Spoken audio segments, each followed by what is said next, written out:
অনেক অনেক দিন আগের কথা। রাজগড় নামে এক বিশাল এবং বৈভবশালী রাজ্য ছিল। সেখানকার রাজকুমার ছিলেন কুঁয়ার রুদ্রপ্রতাপ সিং।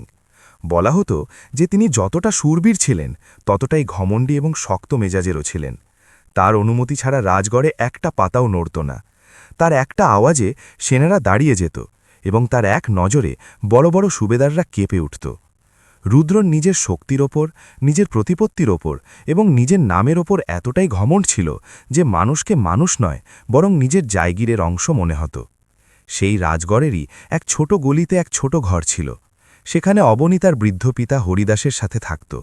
হরিদাস একসময় প্রাসাদের মুখ্য চিত্রকর ছিলেন, কিন্তু সময়ের সাথে সাথে তার হাত কাঁপতে শুরু করেছিল এবং তার দৃষ্টি ঝাপসা হয়ে গিয়েছিল।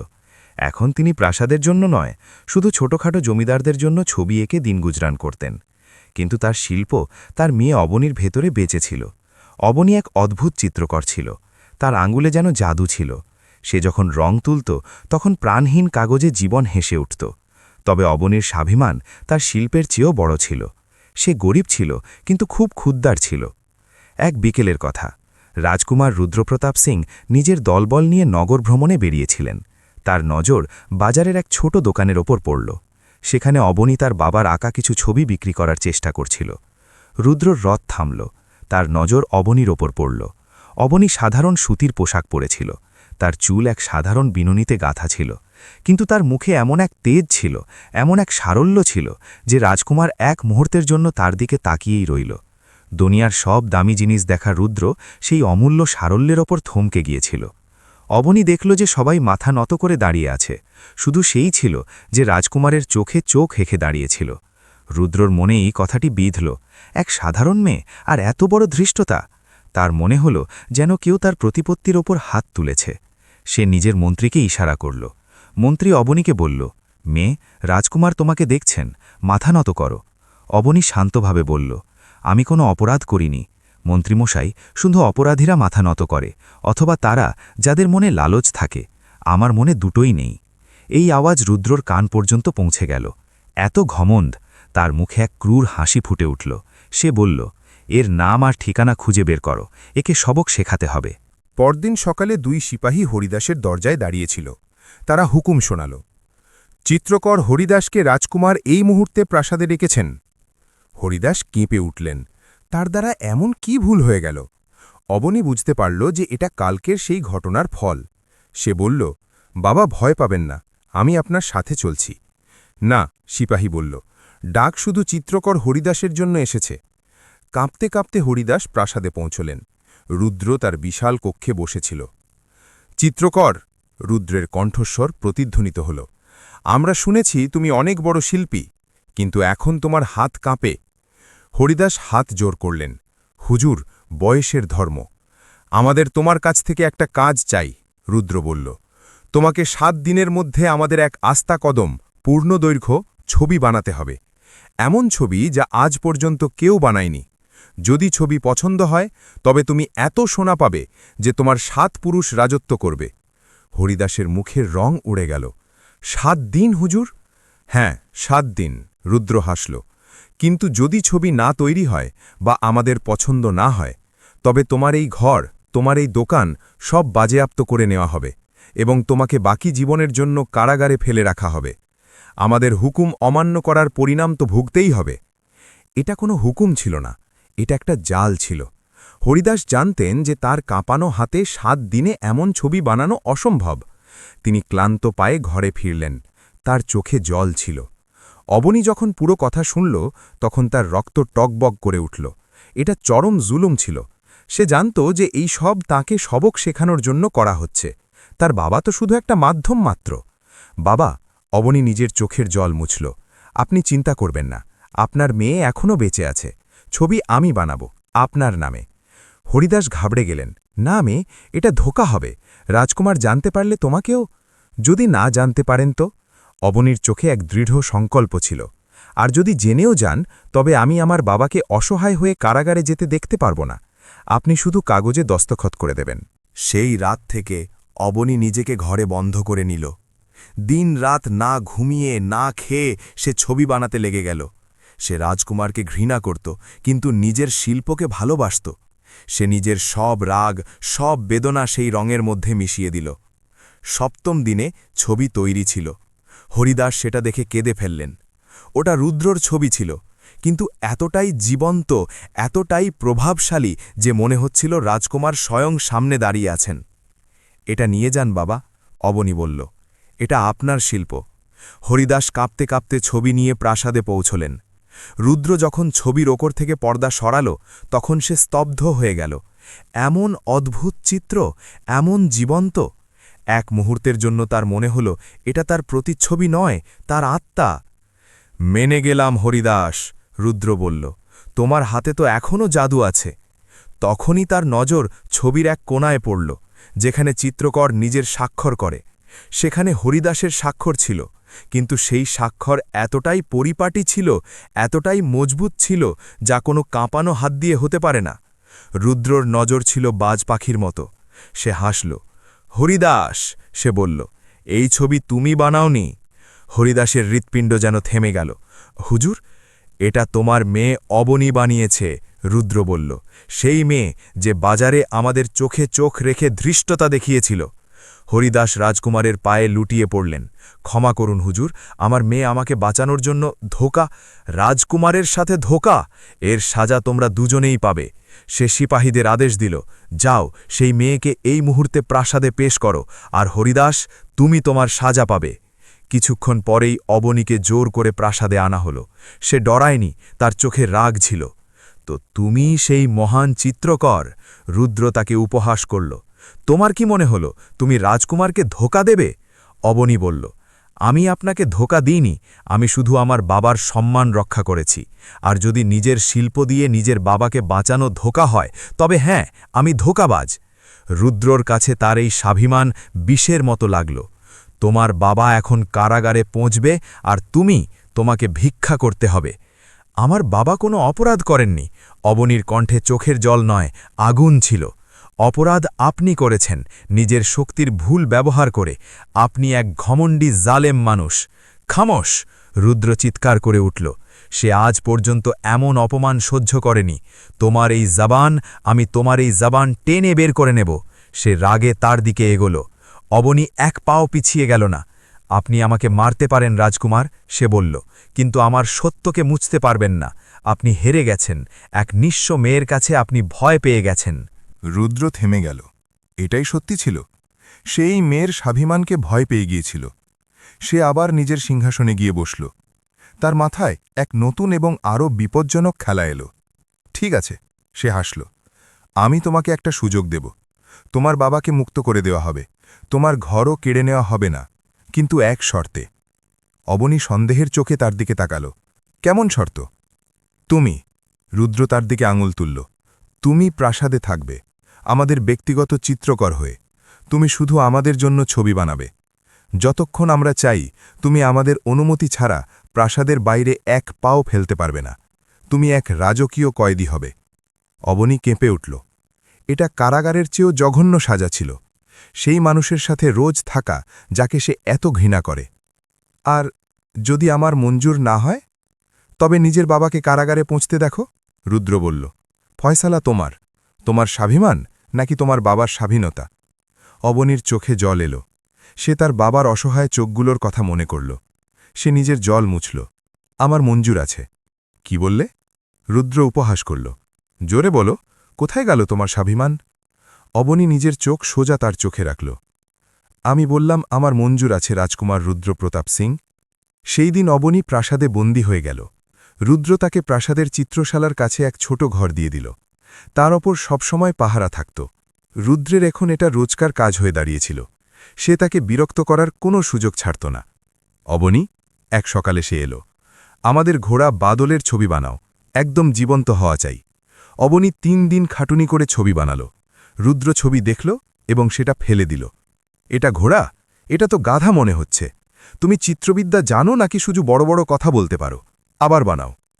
অবনী রাগে নিজের মুষ্টি শক্ত করল, কিন্তু সে চুপচাপ আবার বানাতে শুরু করল। এক রাতে অবনী কাজ করতে করতে ক্লান্ত হয়ে সেখানেই ঘুমিয়ে পড়ল। সে সারা রাত জেগেছিল এবং ঠান্ডাও বাড়তে শুরু করেছিল। রুদ্রর যেমন অভ্যেস ছিল, রাতে দেখতে আসত যে তার কয়েদি কি করছে। সে দেখল যে অবনী নিজের টেবিলের ওপর মাথা রেখেই ঘুমিয়ে পড়েছে। তার হাত রঙে মাখা ছিল। এক মুহূর্তের জন্য রুদ্র শক্ত মুখ একদম নরম হয়ে গেল। সে শুধু তার দিকে তাকিয়ে রইল। তার নজর অবনীর হাতের ওপর পড়ল, যা ঠান্ডায় কাঁপছিল। রুদ্র এক মুহূর্ত ভাবল। তারপর সে নিজের কাঁধ থেকে দামি রাজকীয় চাদরটি নামাল এবং খুব ধীরে কোনো আওয়াজ না করে অবনীর কাঁধের উপর দিয়ে দিল। সে কিছুক্ষণ তার দিকে তাকিয়ে রইল, তারপর শক্ত মুখ করে সেখান থেকে চলে গেল। যখন সকালে অবনীর চোখ খুলল, তখন সে নিজের উপর সেই ভারী গরম চাদরটি দেখল। সেটি রেশম আর সোনার সুতোয় বোনা ছিল। সে চমকে গেল। এটা এখানে এলো কি করে? সে চাদর থেকে আসা এক অজানা পুরুষের সুবাস অনুভব করল। তখনই রুদ্র সেখানে চলে এলো। তার মুখ আগের মতোই শক্ত ছিল। ছবি কোথায়? সে গর্জে উঠল। অবনী ঘাবড়ে দাঁড়িয়ে গেল। সেই চাদর তার হাত থেকে মাটিতে পড়ে গেল। রুদ্রর নজর সেই চাদরের ওপর পড়ল। অবনী কিছু বলার আগেই সে চিৎকার করল, তোমার সাহস কি করে হয় আমাদের জিনিসের ওপর হাত দেওয়ার? চুরি করো? এক চিত্রকর থেকে চোর হয়ে গেলে? অবনীর চোখে জল চলে এলো। না, এটা আমি এখানেই পেলাম। মিথ্যে, রুদ্র বলল। সাজা হিসেবে আজ তুমি খাবার পাবে না, এবং এই ছবি আজ বিকেলের মধ্যে শেষ করো। সে চাদর না তুলেই রাগে পা দাপাতে দাপাতে চলে গেল। অবনী বুঝতে পারল না কি হল। সে রাজকুমারের ঘৃণার চেয়ে তার এই বিভ্রান্তিকর যত্নে বেশি ভয় পেতে শুরু করেছিল।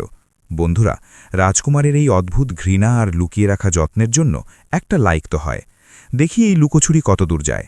এখন এই সিলসিলা শুরু হয়ে গেল। রুদ্র তাকে সবার সামনে বেইজ্জত করত, আর তারপর লুকিয়ে তাকে সাহায্য করত। একদিন দরবারের এক বৃদ্ধ মন্ত্রী অবনীকে একা পেয়ে বললেন, মেয়ে, তুমি খুব গুণী, কিন্তু রাজকুমারের রাগের শিকার হয়ে গেছ। এখান থেকে চলে যাও। এই কথা রুদ্র দূর থেকে শুনে নিল। পরের দিন দরবারে রুদ্র সেই মন্ত্রীকে কঠোর সাজা দিল। আপনার বয়স হয়েছে মন্ত্রীমশাই, আপনার এখন রাজকার্যের নয়, আরামের দরকার। আজ থেকে আপনাকে প্রাসাদে দেখা যাবে না। সবাই চমকে গেল। অবনীও থমকে গেল। তার মনে হলো এটা তার জন্যই হলো। রুদ্র অবনীর দিকে তাকালো। তুমি কি দেখছ? যাও আমাদের জন্য রঙগুলি আনো। অবনী চুপচাপ চলে গেল। কিন্তু এখন সে বুঝতে পারছিল রাজকুমার জালেম ছিল, কিন্তু হয়তো শুধু তার জন্য।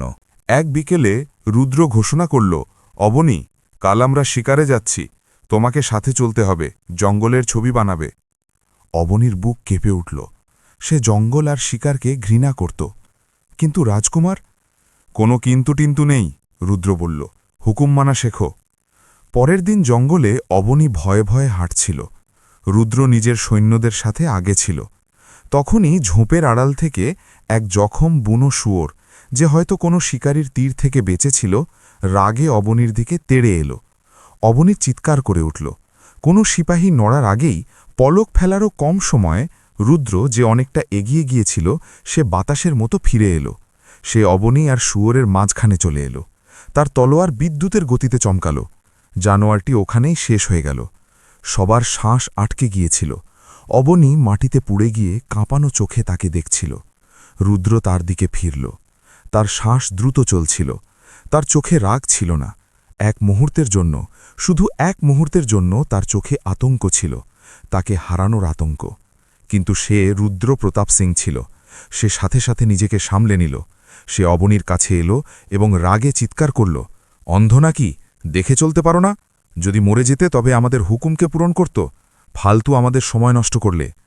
সে নিজের তলোয়ার খাপে ভরে সৈন্যদের বকতে বকতে এগিয়ে গেল। কিন্তু অবনী ওখানেই বসে রইল। সে তার রাগকে নয়, তার চোখে দেখা সেই এক মুহূর্তের ভয়কে দেখছিল। সেই ভয়ে যা কারো খুব যত্ন করলেই জন্ম নেয়। সেই দিন অবনী বুঝতে পারল যে রাজকুমার তাকে ঘৃণা করে না। এই ঘটনার পর অবনী আরও চুপচাপ হয়ে গেল। সে দিন রাত কাজ করত। সে অসুস্থ থাকতে শুরু করেছিল।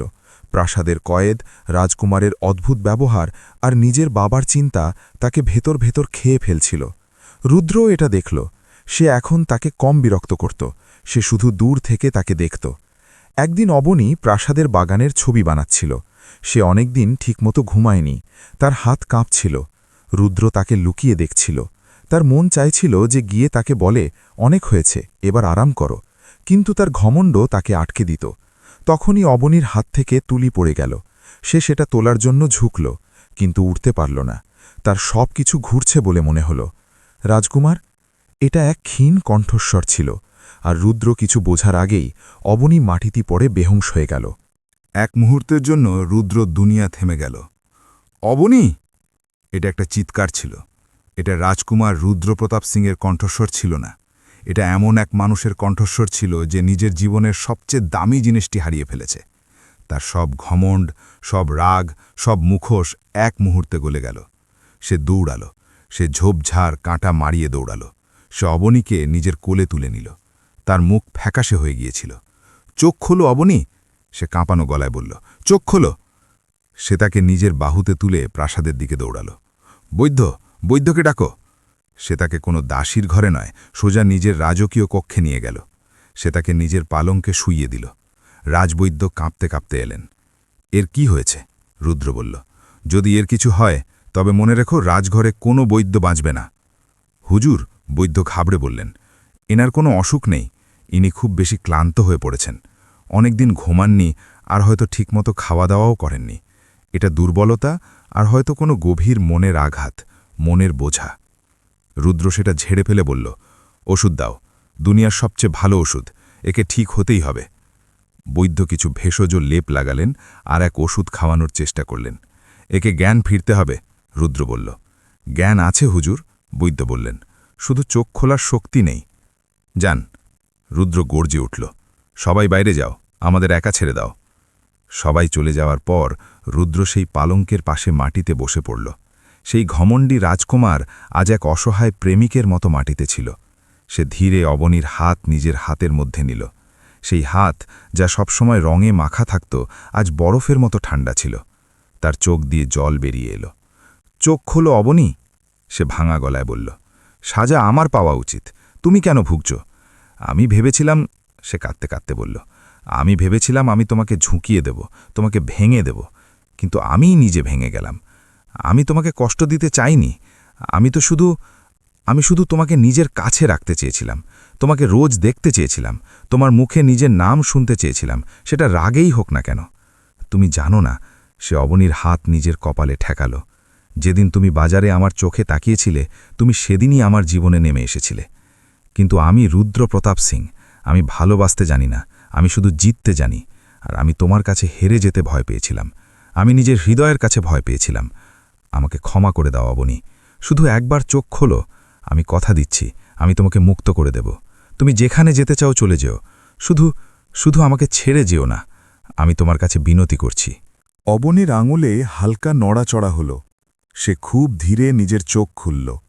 সে দেখল রাজকুমার মাটিতে বসে আছে এবং তার হাত চুম্বন করে কাঁদছে। রাজকুমার? তার কণ্ঠস্বর খুব দুর্বল ছিল। রুদ্র চমকে মাথা তুলল। অবনী, তুমি জেগেছ? সে জলদি নিজের চোখের জল মুছতে লাগল। সে আবার শক্ত হওয়ার চেষ্টা করতে লাগল, কিন্তু অবনী তার হাত ছাড়ল না। আপনি কাঁদছিলেন, অবনী বলল। রুদ্রের সব ঘমণ্ড হার মানল। সে নিজের মাথা নত করে নিল। হ্যাঁ, আমি কাঁদছিলাম, কারণ আমি তোমাকে ভালোবাসি। অবনী, আমি তোমাকে বেহদ ভালোবাসি। আমি তোমাকে ছাড়া বাঁচতে পারব না। অবনীর দুর্বল চোখে জল চলে এলো। আপনি আমাকে ঘৃণা করেন না? ঘৃণা? রুদ্র বলল। ঘৃণা তো আমি নিজেকে করে যাচ্ছিলাম, যে আমি তোমাকে এত কষ্ট দিচ্ছিলাম। তুমি আমার সাজা ছিলে না অবনী, তুমি আমার পুরস্কার ছিলে, আর আমি অন্ধ সেটা দেখতেই পাইনি। অবনী ধীরে নিজের হাত দিয়ে তার চোখের জল মুছার চেষ্টা করল। আপনি, সে বলল, আপনিও কয়েদি ছিলেন, নিজের ঘমণ্ডের। রুদ্র তার হাত ধরে নিল। কিন্তু এখন এই কয়েদি আজাদ হতে চায়। তুমি কি এই ঘমণ্ডী জালেম রাজকুমারকে ক্ষমা করতে পারো? তুমি কি একে আপন করে নিতে পারো? অবনী হাসল, এক দুর্বল কিন্তু খুব সুন্দর হাসি। সে বলল, ঘমণ্ডী রাজকুমারকে তো নয়, কিন্তু এই কাঁদুনে প্রেমিককে হয়তো। রুদ্র কাঁদতে কাঁদতে হেসে ফেলল। সে তার কপালে চুম্বন করল। সেই দিন প্রাসাদের সেই ঘরে দুই কয়েদি আজাদ হয়েছিল, এক প্রাসাদের কয়েদ থেকে আর অন্যজন নিজের ঘমণ্ডের কয়েদ থেকে। তো বন্ধুরা, এই ছিল এক ঘমণ্ডী রাজকুমার আর এক স্বাভিমানী মেয়ের প্রেমের গল্প। কেমন লাগলো আপনাদের? যদি অবনী আর রুদ্রের এই মিলন এবং রুদ্রের এই চোখের জল আপনাদের মন ছুঁয়ে থাকে, তবে এই ভিডিওটিকে লাইক নিশ্চয়ই করবেন। আমাদের কমেন্টে জানান যে আপনাদের গল্পের কোন অংশটি সবচেয়ে আবেগপ্রবণ লেগেছে। আর হ্যাঁ, এই রকম আরও অনেক মজাদার গল্পের জন্য আমাদের চ্যানেলকে সাবস্ক্রাইব করতে ভুলবেন না। দেখা হবে খুব শীঘ্রই। ধন্যবাদ।